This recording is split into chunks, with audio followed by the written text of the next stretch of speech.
Selamat pagi. Pertemuan hari ini kita mulai masuk ke bab berikutnya, yaitu kita akan membahas tentang hereditas makhluk hidup. Sebelum masuk ke bab ini, kita sebaiknya awali dengan berdoa. Berdoanya masing-masing. Berdoa dimulai.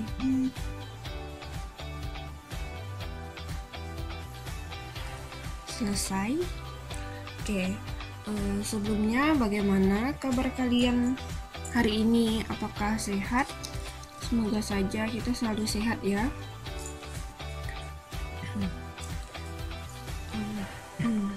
Minggu lalu kita sudah melaksanakan penilaian tengah semester atau yang disebut PTS. Nah, syukur untuk nilainya semua rata-rata 80% itu sudah berhasil melewati KKM. Bagi yang belum, silakan belajar lebih giat. Kalau ada yang kurang jelas, silahkan bertanya, kita bisa diskusi. Kemudian jika ada permasalahan terkait pembelajaran atau di tugas, silahkan saja hubungi ibu supaya tidak ada tugas-tugas yang tertinggal atau tugas yang menumpuk. Oke, kita mulai ya di bab 3. Siapkan buku catatanmu, karena nanti di akhir akan ada tugas dan kuis untuk kita. Oke, hereditas makhluk hidup. Hereditas, apa itu sebenarnya hereditas? Sama-sama terjadi di makhluk hidup. Kalau sebelumnya kita belajar reproduksi, kita tahu kalau reproduksi itu kan artinya kembang biak. Nah, kalau hereditas ini apa?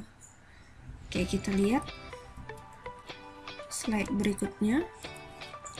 Nah, apa yang dimaksud dengan pewarisan sifat atau hereditas? Nah, ini langsung ketemu kamu jawabannya. Jadi hereditas itu adalah pewarisan sifat. Lalu apa sebenarnya sifat yang diwariskan? Katanya di sini itu pewarisan sifat. Apakah sifat yang humoris, sifat yang suka marah, atau sifat yang sabar dari orang tuamu yang diwariskan, atau sifat yang bagaimana sebenarnya? Bukan sifat yang humoris, bukan sifat pemarah, itu yang diwariskan. Bukan itu yang dimaksud dengan pewarisan sifat. Nah, lalu apa sebenarnya yang diturunkan? Apa yang diwariskan? Nah, setelah belajar pertemuan hari ini, kamu akan tahu apa itu sebenarnya pewarisan sifat. Sifat apa sebenarnya yang diturunkan? Sifat apa yang diwariskan?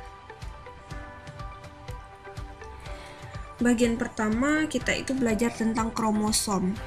Manusia itu di kelas 8 kamu sudah tahu. Manusia atau makhluk hidup itu disusun oleh sel. Nah, di dalam bagian tubuh manusia itu juga disusun dengan kromosom atau terdapat kromosom. Lalu apa sebenarnya kromosom? Kromosom itu adalah benang-benang halus. Benang-benang halus yang bentuknya seperti ini. Nah, ini namanya benang-benang halus. Dia membentuk seperti huruf X. Nah, jadi ini namanya kromosom. Yang ini yang seperti apa ini? Sosis ini. Nah, kalau kita bayangkan nih seperti sosis. Nah, bagian ini itu benang-benang halusnya. Sedangkan yang di dalamnya, apa ini yang di dalamnya? Nah, bagian ini disebut ada DNA, ada RNA. Jadi di dalam kromosom itu terdapat DNA, ya. Kromosom itu dibagi menjadi dua bagian. Ada autosom dengan gonosom. Nah, sebelum mengetahui autosom dan gonosom, jumlah kromosom pada manusia itu ada 46 buah, atau bisa disebut dengan 23 pasang. Jadi jumlahnya ada 46 buah kromosom atau 23 pasang kromosom. Nah, masing-masing kromosom itu dibagi menjadi autosom dengan gonosom. Autosom itu jumlahnya 44, sedangkan gonosom itu jumlahnya 2. Autosom fungsinya itu mengatur sifat tubuh, sedangkan gonosom itu biasa disebut kromosom seks yang fungsinya untuk menentukan jenis kelamin. Ada berapa jenis kelamin pada manusia? Ya, ada 2. Ingat ya, hanya ada 2. Hanya ada laki-laki dan hanya ada perempuan. Ya, yang selainnya itu tidak diakui atau tidak, ini termasuk ke kromosomnya, pembagian kromosom. Jadi hanya ada laki-laki dan hanya ada perempuan. Kromosom itu juga terdapat beberapa bagian. Kita lihat yang seperti huruf X ini, ada yang namanya lengan pendek, ini namanya lengan pendek. Sedangkan yang di bagian bawah itu disebut dengan lengan panjang. Lalu di bagian atasnya ini yang berwarna biru itu namanya telomer. Kemudian di antara telomer dan bagian yang merah ini disebut kromatid. Lalu bagian merah ini itu adalah sentral atau inti dari kromosom, itu namanya sentromer.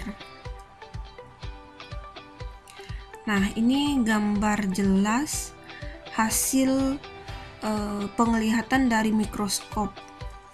Jadi ketika dicek kromosomnya, biasanya dilakukan cek DNA, maka yang nampak itu kromosomnya seperti ini. Ini secara nyata ada kromosom seperti ini dalam tubuh kita. Lalu yang berikutnya ini, tadi dikatakan manusia atau makhluk hidup itu ada perempuan, ada laki-laki. Nah, sebenarnya pewarisan sifat itu artinya hasil keturunannya, apakah dia laki-laki atau dia perempuan. Sedangkan untuk sifat-sifat yang lain, sifat seperti humoris, pemarah, dan lain-lainnya, itu tidak berpengaruh banyak terhadap keturunannya, karena humoris lalu pemarah itu merupakan karakter seseorang yang dapat dibentuk pada masa pertumbuhan hingga akhir hayatnya. Nah, sekarang kita bahas kromosom. Tadi itu kan jumlahnya 46. Nah, kalau pada laki-laki ada pembedaannya. Tadi ada autosom, ada gonosom. Nah, 44A atau 44 buah autosom dan ada 2 buah gonosom, yaitu XY. XY ini untuk menentukan jenis kelamin. XY itu menandakan bahwa jenis kelaminnya adalah laki-laki. Jadi ketika ini dijumlahkan, maka jumlahnya adalah 46 buah. 46 buah itu kan artinya 23 pasang. Nah, bisa juga kita tulis seperti ini, 22 AA artinya ada 22 pasang autosom, dan ada XY, ada 1 pasang gonosom. Nah, begitu juga dengan yang perempuan. Kalau laki-laki itu kodenya XX, maka kalau perempuan itu kodenya XX. Kalau laki-laki kodenya itu XY, kalau perempuan itu kodenya XX. Sama, jumlahnya itu sama. Mau dia perempuan atau laki-laki, jumlah kromosomnya itu sama, ada 46 buah. Ini juga sama. Autosom pada perempuan itu ada 44 buah dan ada 2 buah gonosom yang ditandai dengan kode XX. Atau pada perempuan terdapat 22 pasang autosom dan 1 pasang gonosom yang ditandai dengan kode XX. Jadi ingat, kromosom yang XY itu laki-laki, kromosom yang XX itu adalah perempuan. Nah, kalau yang tadi pada umumnya bentuk kromosom itu seperti huruf X, tapi ada pembagian lagi berdasarkan bentuk-bentuknya. Ada bentuk pertama itu kromosom metasentrik. Ciri-cirinya lengan bagian bawahnya itu berbentuk seperti V dan sama besar. Sedangkan yang kromosom akrosentrik ada salah satu lengan yang lebih pendek dan salah satu lengannya itu lebih besar ukurannya. Sedangkan kromosom submetasentrik itu mirip dengan akrosentrik, tapi bedanya yang satu panjang, yang satu pendek, tapi dengan ukuran yang relatif sama, seukuran, hanya beda panjang dengan pendek. Sedangkan yang kromosom telosentrik itu bentuknya hanya satu lengan, seperti ini gambarnya, itu namanya kromosom telosentrik.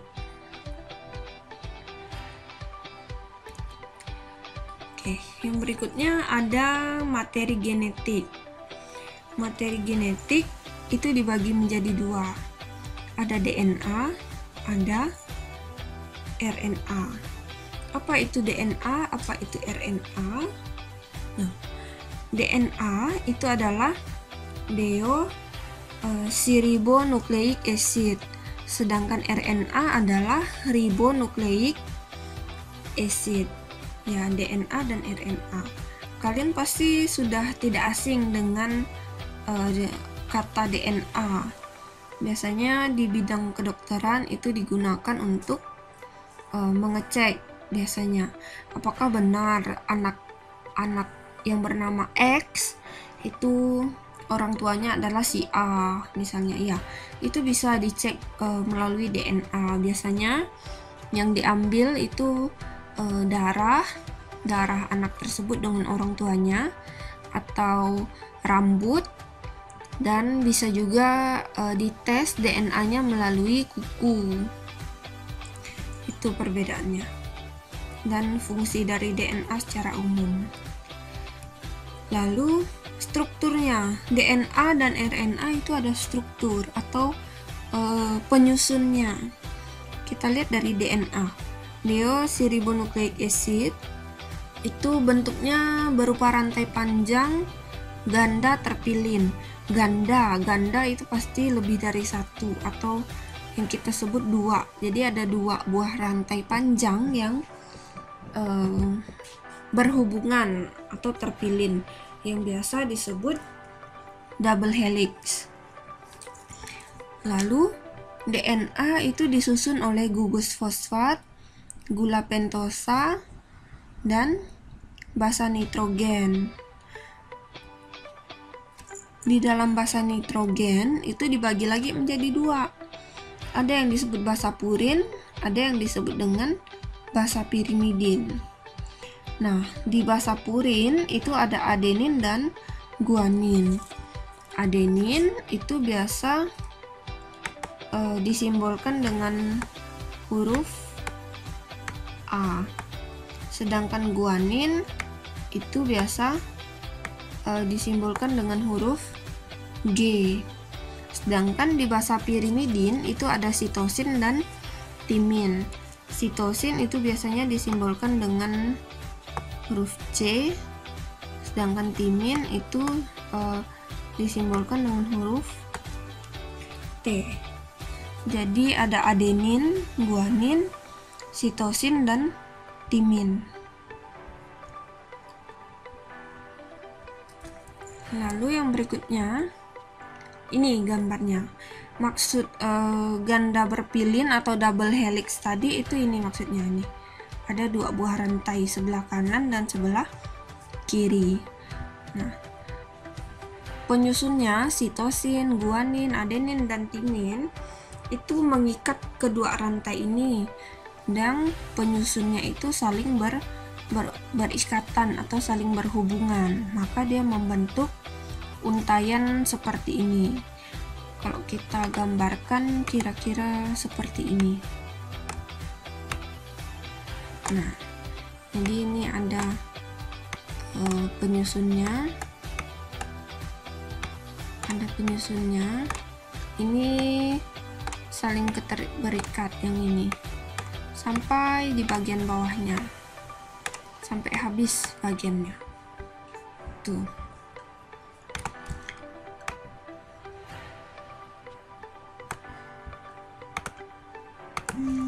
Oke, yang berikutnya, nah ini gambar lainnya. Ini gambar yang lebih rumit untuk kita pahami sepertinya.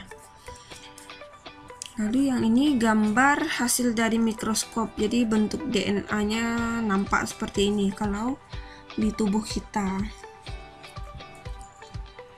Yang berikutnya itu fungsi DNA.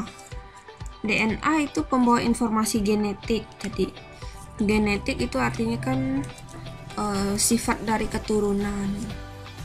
Yang kedua, untuk mengatur aktivitas hidup.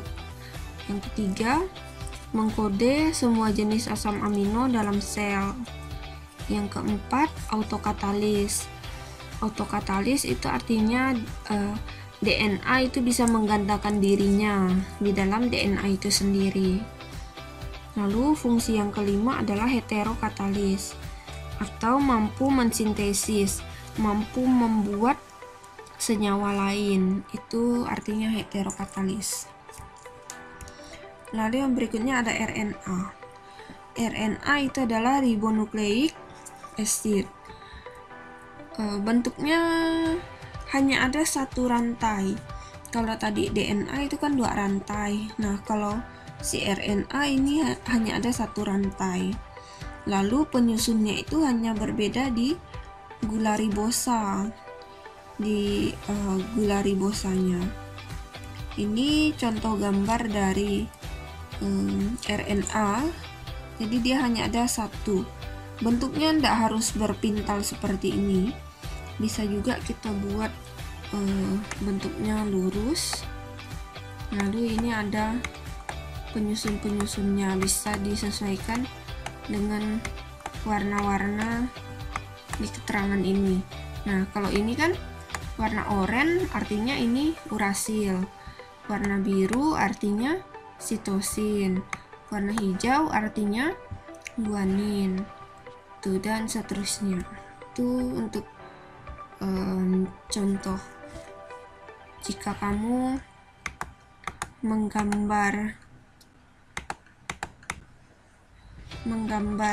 RNA.